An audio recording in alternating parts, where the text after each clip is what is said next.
Welcome to Relevant Revitalization, where you will find out the good, bad, and ugly of church revitalization. You will hear from pastors who have been through the revitalization experience, experts in the field, and much more, all with the goal of equipping, encouraging, and engaging you, your leadership, and your congregation to see God breathe life in your church. Now, let's get into some relevant revitalization. Welcome back to another episode of Relevant Revitalization. I'm your host, Matt Coyne, and today I am excited to have guest Steve Bane, lead pastor of Living Evidence Church in New Stanton, Pennsylvania. Steve, how are you today? I'm well. It's this beautiful warm day here. A little bit of rain, but for January, it's golden. So yes. Yeah. Well, I know you like the lake effect snow, and we have about 3 feet of it up here. I like some cold. That's true. Yes. Well, Steve, it's special to have you on the show because for our listeners, I have said this before that part of what I want to accomplish through this podcast is to interview authors in the field of revitalization and ministry, but also to have pastors like yourself who have been through the revitalization process. And another added depth to this is I was blessed and honored to serve under your leadership at Living Evidence Church. And to this day, I still utilize so much of what you taught me. So, Steve, this is not just a time for people to hear what you're doing at Living Evidence, but on a personal note, just how you have helped me in ministry. And I would argue that part of my path, I wouldn't be where I am today if it wasn't for what you've taught me. So thank you for that. But I want you to introduce yourself. I introduced you a little bit, but tell us about your family, ministry experience, and passions, all that fun stuff. Oh, goodness. That's a big question. So I've been in ministry for like 25 years now. Started out in Erie, Pennsylvania as a youth pastor, and then went to downtown Erie for 3 years as a lead pastor of a small inner city church that saw some explosive growth. I think we doubled in size in 12 weeks. Wow. It was an amazing journey. And then God sent me here to Living Evidence Church. And the church had gone through a revitalization stage. I know that history. They had been to the point where they were down to probably 30 or 40 people. And God saw them through. We're now worshiping somewhere between 600 and 700 a weekend. Lots of people getting saved, lots of people getting baptized. But I'm married, been married for 30 years to my wife, Lisa. We have 3 kids. Jared, who is now 22, if you can believe it, Matt. And wow. The twins, Holly and Kelly, are 19. So it's different to be on this side and stage. I know your wife's expecting, and that seems like many, many moons ago. But hopefully you will get some sleep one day. Yes. Well, one day eventually. One day. I know that'll happen. Yeah. But, well, I appreciate you sharing that. And I know you are also a very talented woodworker. I don't know how much you still do, but we still have things that you made us hanging up in our house. So, and your wife, we still have her amazing painting hung up in our house that people think that it's a picture and not an actual painting. So she still does oil painting. That's amazing. She's the talented and gifted one when it comes to artistic expression, for sure. Yeah. It is it's a conversation piece. Many times it's in our living room. People go, "Oh, look at that." And then they walk up close, like, "That's a painting." And we're like, "Yes."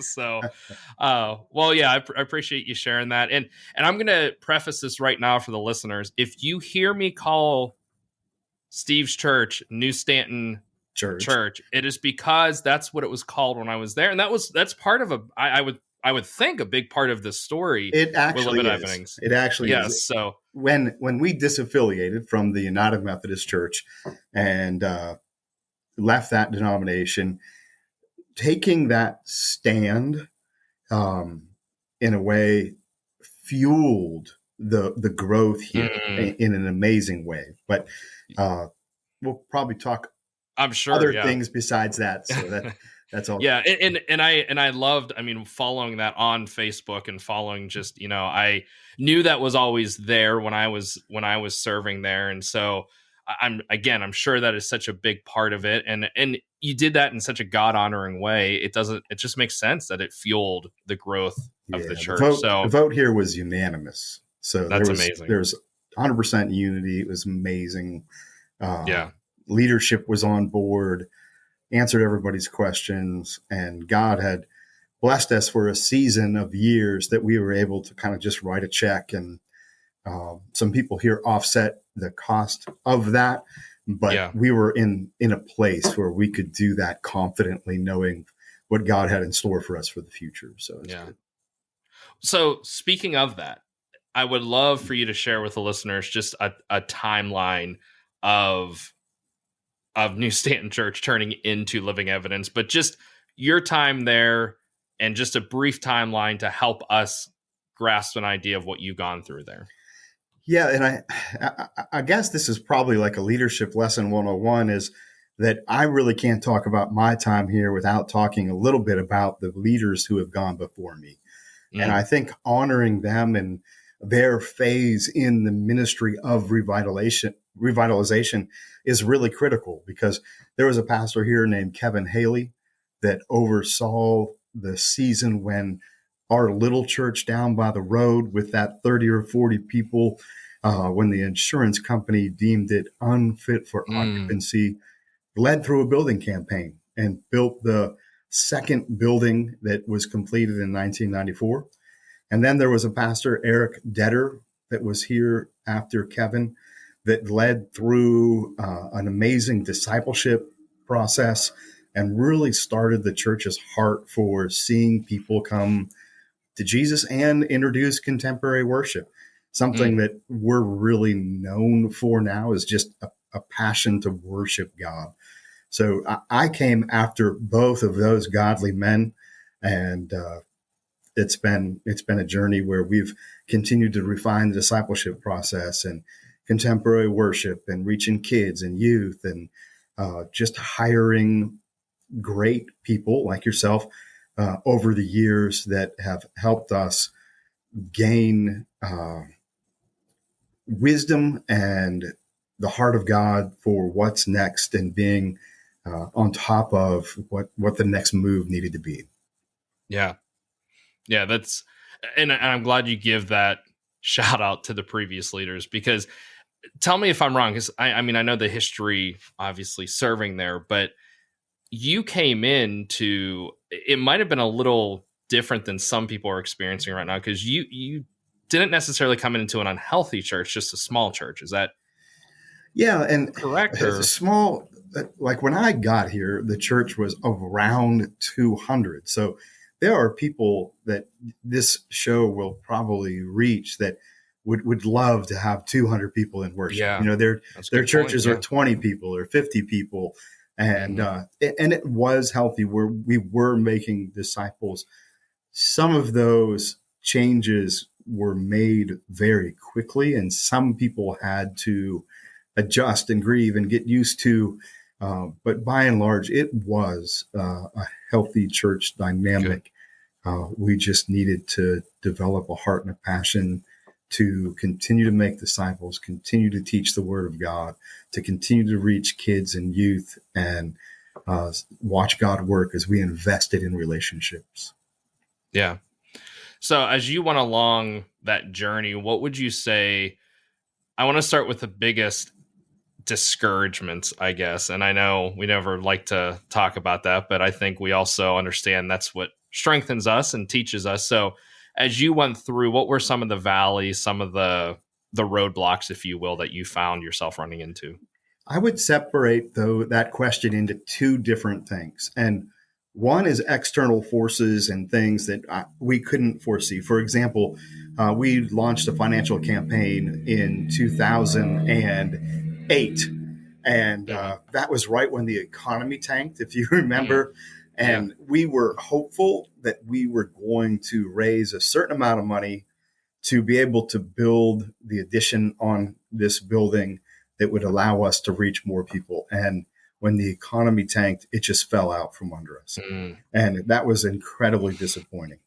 When we finally got to the point where after the second campaign, when the bids came back to build the building we had dreamed of, we were over budget. So those kinds of regrets or discouragements were real and were frustrating, but it was just a leadership challenge as far as, okay, so how do we get to the goal and add more steps? The other side, I think, over the years, the greatest discouragements probably came in my lack of leadership and not realizing that I didn't need to be hostage at times to people that either I had hired or that people were in leadership. And if I had a word of advice to people leading churches, it would be, this sounds horrible, but fire people faster. If someone is unhealthy, if somebody is getting in the way, that person needs removed. And I think a lot of leaders wrap their ego in their ability to hire people and retain people long term. And when it's not the right seat on the bus, when it's not the right bus, to refer to Jim Collins' book, it's time for them to go, and it's okay. But the other side of that is the pastor, the leader, needs to recognize also in an emotionally healthy way, you don't need to be the smartest person in the room. So when you hire excellent people, you will hire somebody that's smarter than you. You will hire somebody that works harder than you. You will hire somebody that's more creative than you. And that's okay. It's kind of like the gifts and the parts of the body from Scripture. Every part needs to do its part. And as the leader, you don't have to be the best at all of that. You just have to do what God's calling you to do and focus on what you alone can do. And what your job is. And in a way, let people run with who they are in their ministry and watch God succeed. Yeah.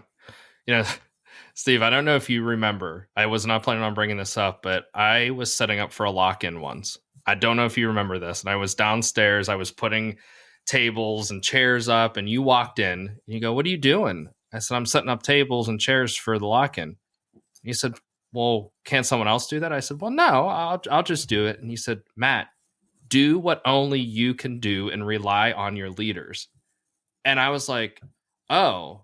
And I'll never forget that. Clearly, I know you don't remember that, but to me, that was a big deal to me, because I started living with this: do what only I can do. And it doesn't mean that I can't set up chairs, but I need to rely on other people to do that, where I'm the only one who's going to be able to give the lesson or give whatever that looks like. Yep. And so I love that you said that, because that reminded me of a personal experience within ministry with you. Yes. And we've come into a whole nother different kind of way of hiring people here. Mm-hmm. And I talk about the 3 C's. When we hire folks at Living Evidence Church, we look for their character. They need to be godly. They need to be passionate about their relationship with God.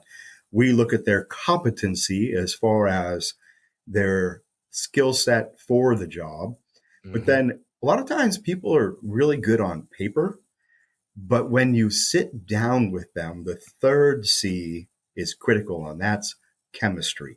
And when we hire people now, not only do we do a phone interview and look at their resume and ask them questions, but I actually have people come and sit down with the staff for a lunch.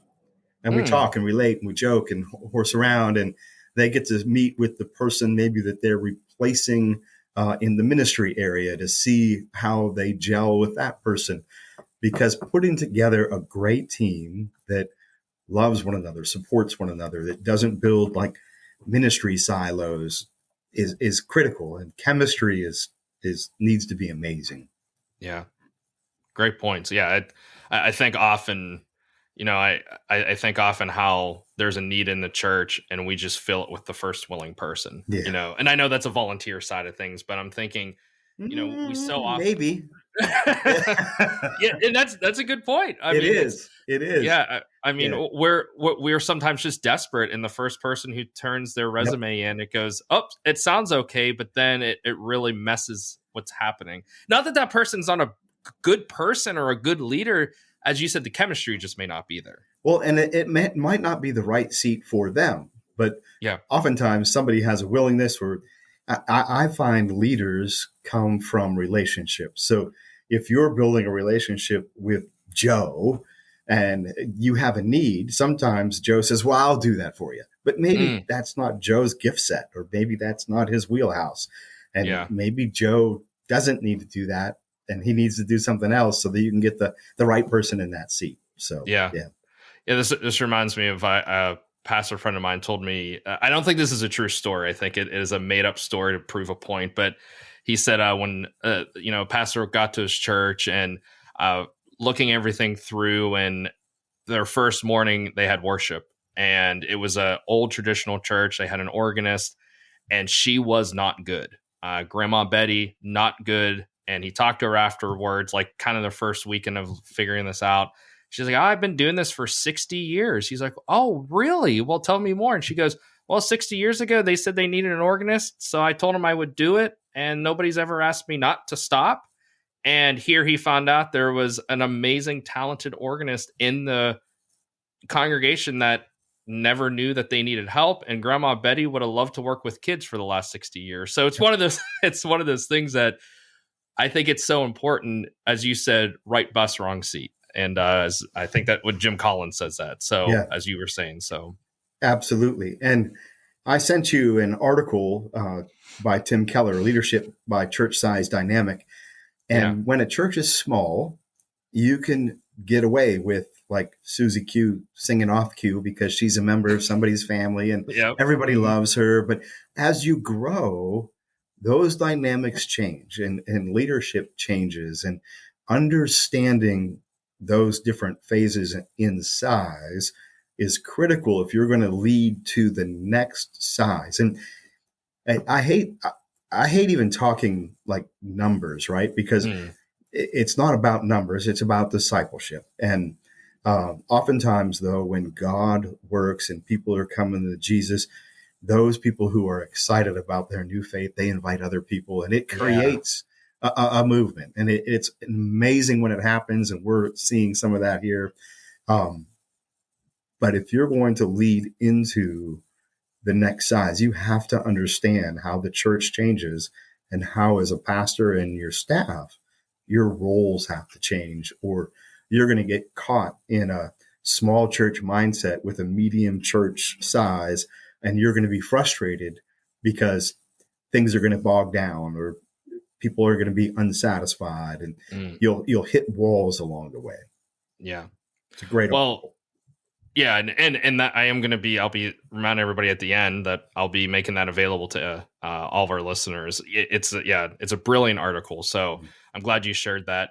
And I remember reading that when I was there. I remember we read that. So now, Steve, you shared the discouragements, the roadblocks, kind of those hiccups, but we know as pastors, there's the joy and the blessings through that revitalization journey. So can you share some of those, maybe some specific joys and blessings you saw, but just share some of that with us?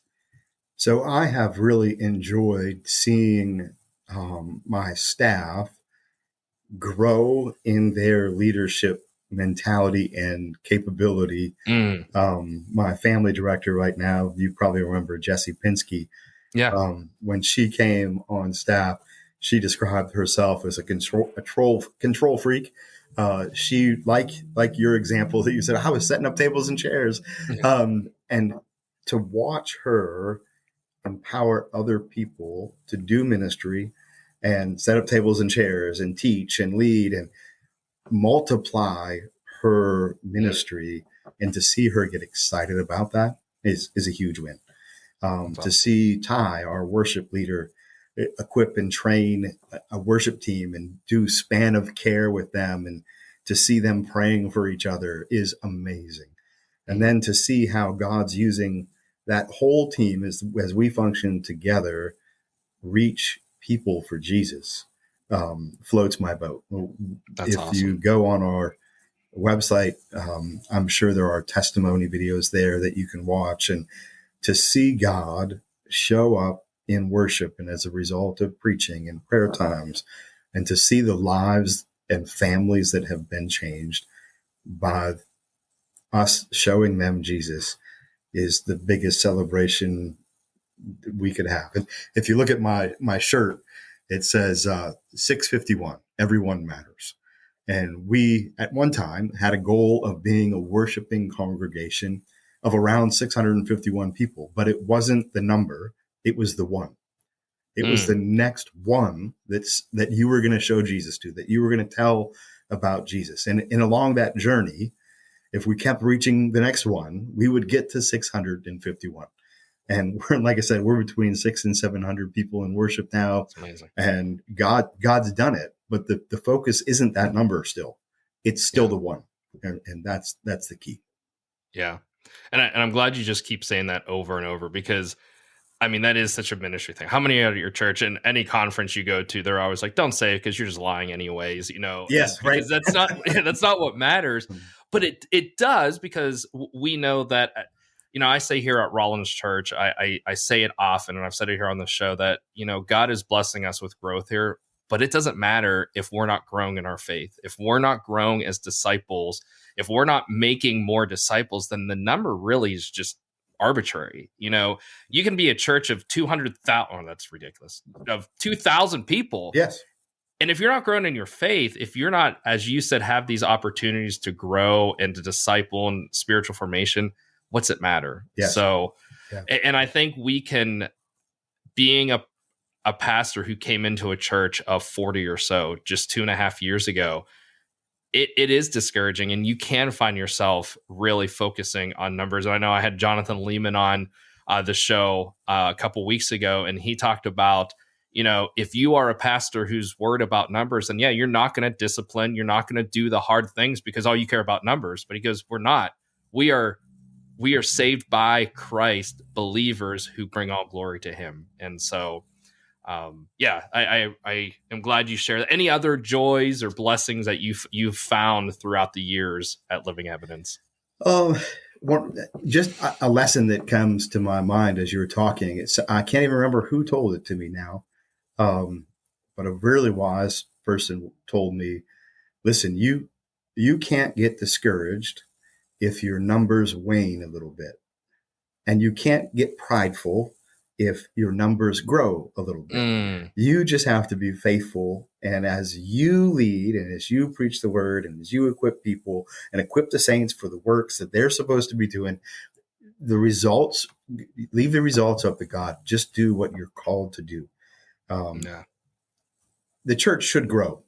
If people are making disciples, if people are doing evangelism, the church will grow. But it can't be about growth, or you'll compromise discipleship for just drawing a crowd. Nowhere in the Gospels do you see Jesus seeking out a crowd. Most of the time, he was running from them. Yes, that's a great point. So, a pastor who finds themselves in, as I say, life support, or in near death, or in need of, however you want to say it, need of revitalization, what's some advice you have for that pastor? I know you've already given so much of it, but just some intentional advice. Oh man. The church that I started serving in Erie was probably one of those churches, that 40 to 50. The building was huge. The sanctuary sat a couple hundred. In its past, pastors would tell the congregation, well, listen, we can choose lights or heat, but we can't have both because we don't have the money. Wow. So I feel it. I've been there. As far as advice, build relationships around Jesus. Man, at that inner city church, I built relationships with a group of 70 and 80-year-olds. And we started to talk about what I called the grandparent mentality and what we could do to show their grandkids Jesus. And that group of 70 and 80-year-olds remodeled the basement of that church to create a contemporary worship service environment that was amazing. And those individuals did not intend to even go to that service, but they were willing to sacrifice and do the work because I loved them and they loved their grandkids. And I just connected the dots through relationships. Yeah. So I don't know if I have like a turn your church around formula, but I know if you love people and get their heart to be passionate about reaching the next generation, That's good. life support changes to life. So Yeah, I appreciate that. Yeah, that's so good. I think, and I'm glad we want that easy button, right? We would love the easy button of this is what you do. Here's the cookie cutter, way to make your church grow. But it begins with that, I mean, it begins, and you do this at New Stanton. It begins at the pulpit. It begins with what you preach and how you set that example. But those relationships that you build and it can be so discouraging, especially if you're in a church where, and I've shared this before on the show, where for almost a year, it was Maribel and Bray, our two daughters. That was it. Yep. That's all we had. But Yep. we continue to push forward. We continue to say, if we want families, we got to offer stuff for families. I love that example, how these people, they had no intention of going to that service, but they knew was a way to get younger people in. Yes, So, when Lisa and I had the twins at that church, we doubled the nursery. So I feel you as far as your kids were like the only ones. We had two, and our two that were just born doubled the size of the nursery. Yeah. Well, so on the other side of it, during those times, and Steve, I'm sure I don't want to put words in your mouth, but I'm sure you've struggled with the humility side of things as living evidence grows. And when we're not careful, we can all be, that pride, be prideful. And, daily I pray to be humble, but I still struggle with pride. But in those moments of success and revitalization, we want to bring glory to God. It's all to him. Jesus, as we talk about so often on the show, Acts 20, verse 28, he obtained the church by his blood. How do we remain humble when we see the successes, when we start to see the growth, we start to see the excitement? How do we remain humble? That's a hard question for me, because I'm kind of by nature the opposite. I don't like necessarily the limelight. I don't like attention. To be honest, public speaking isn't even my favorite thing. I try to pass that praise to my staff and to encourage and limelight someone else. But I have learned over the years, when someone says, you're such a great leader, you're a great pastor, you're a great speaker, I've learned to say thank you, because to not acknowledge it, I think, is disrespectful to what God is doing through me. But like, pride scares the bejeebies out of me, because if you're walking around like you're the greatest thing since sliced bread, that loaf is going to rot like right now. Pride comes before destruction. And if you're growing and you think it's about you, one, it's not going to last. And two, you're about ready to get knocked off that high horse. So I try to pass that praise on and encourage my staff and highlight them and just say thank you and move on. Yeah, that's good. I think it's so important to. I have a mentor who says every day you got to pray to be humble. You got to pray to be teachable. And so I think it can be tough to remember that if we start to focus on our own accolades. And I'm the same as you when it comes to people saying, "Oh, that was a great message this morning." I'm like, no. Yeah. But I'm also glad you said it's disrespectful to what God is doing through you. And I have come to the okay, I'll thank them. But it's so hard because it's not me, it is God working through me. And even with that, I still get in the way. So yeah. If somebody says, "Oh, that message really spoke to me," really, I'll say, "Man, God hammered me with it all week long." Yes. It's so, I say this. Yeah, I say this. That's so funny because and it's true. I mean, yes, it is. Yeah. I mean, we're going through the book of John right now. And, I just got done talking about, in John 8, genuine disciples and just, what it looks like. And people are saying, "Oh, it's such an important." I'm like, no, God slapped me with a 2x4 in the face every single day while I prepared this. Yes. So, yeah. Well, Steve, it was so good to have you on the show. And good to catch up. Yeah. And it was before you do head out, though. I want to make sure everybody knows. So it's a little different this week with our resource Promotions Guy. My friend Ryan over Promotions Guy makes it possible that we can give away resources of those we talk to. But Steve provided a free one that is going to be for everyone. So this is Tim Keller's, as we said, his brilliant article on leadership and church size dynamics. So I'll make that available for you all on a Google Drive or something like that. But definitely read it over. It is worthwhile. I mean, Tim Keller, he was just brilliant. I mean, and he loved the Lord. He loved his church and he understood what ministry was. So Steve, before you head out, I enjoyed our time. As I said, I hope we can do it again. It would be so much fun in a later season if this happens to talk to you a little bit more about your insight and wisdom. But do you have any parting words of encouragement for our listeners? I know you've given a lot, but anything else you'd like to share? Oh, just stay the course. Hold on to Jesus. Don't let go. Don't quit. If God called you to it, he'll give you the grace and the strength. And you know what? Not everyone is called to be, and I know I'm not, Andy Stanley or one of those guys that, has 50 campuses and 200,000 people in their congregation. The kingdom of heaven will be different because you serve Jesus as a pastor and a leader and a writer and a worker in a shop and somebody that works at UPS. If you hold on to Jesus and make an impact on the kingdom, one day you will hear, "Well done, my good and faithful servant." And you're going to hear it and I'm going to hear it. And I'm not going to get any bigger mansion than you. So just hold on. Yeah.